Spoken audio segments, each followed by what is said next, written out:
పలమనేరు నియోజకవర్గ Telugu Desam party legal cell అధ్యక్షుడిగా పలమనేరు పట్టణానికి చెందిన జగదీష్ నియమితులయ్యారు. ఆది నుండి టీడీపీకి మద్దతుదారుడిగా ఉన్న యువకుడు, విద్యాధికుడు అయిన జగదీష్కు ఈ పదవి రావడం పట్ల పలువురు ప్రముఖులు అభినందనలు తెలియజేశారు. తనకు ఈ పదవి రావడానికి సహకరించిన మాజీ మంత్రి ఎన్ అమర్నాథ్ రెడ్డిని స్థానిక పార్టీ కార్యాలయంలో జగదీష్ కలుసుకొని ఆయన్ను సత్కరించి ధన్యవాదాలు తెలియజేశారు. పార్టీ తనపై నమ్మకం ఉంచి అప్పజెప్పిన బాధ్యతను బాధ్యతాయుతంగా నిర్వహించి రానున్న ఎన్నికల్లో తెలుగుదేశం పార్టీ గెలుపుకై తన వంతు కృషి చేస్తానని, నియోజకవర్గంలో పార్టీ బలోపేతానికి కృషి చేస్తానని జగదీష్ పేర్కొన్నారు. ఈ సందర్భంగా స్థానిక నాయకులు జగదీష్ను అభినందించి పుష్పమాలలు వేసి శాలువాలు కప్పి సన్మానించారు. ఈ సన్మాన కార్యక్రమంలో సీనియర్ నాయకులు వి బ్రహ్మయ్య, సుబ్రహ్మణ్యం గౌడ్, నాగరాజు, గిరి, బలరాం, కాజా మొహిద్దీన్, అములు అనే వెంకటేష్, యాజమాన్యం శ్రీధర్, లోకేశాచారి, సుబ్బయ్య, సాదిక్, నదీం, గిరిధర్ గోపాల్ తదితరులు పాల్గొన్నారు.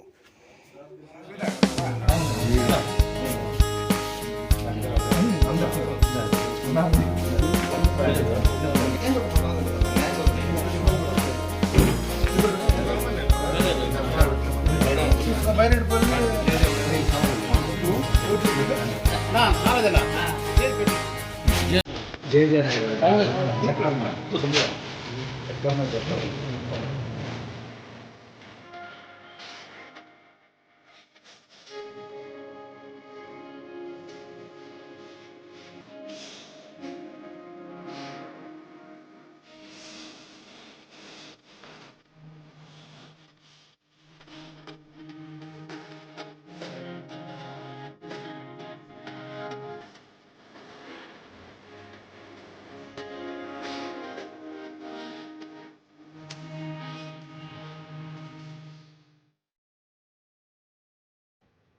కాగా పలమనేరు రూరల్ మండలంలో తెలుగుదేశం పార్టీకి బలమైన మద్దతుదారుడిగా ఉన్న కాలువపల్లెకి చెందిన అమర్నాథ్ రోడ్డు ప్రమాదంలో గాయపడి 4 రోజులుగా ఆసుపత్రిలో చికిత్స పొందుతూ మృతి చెందాడు.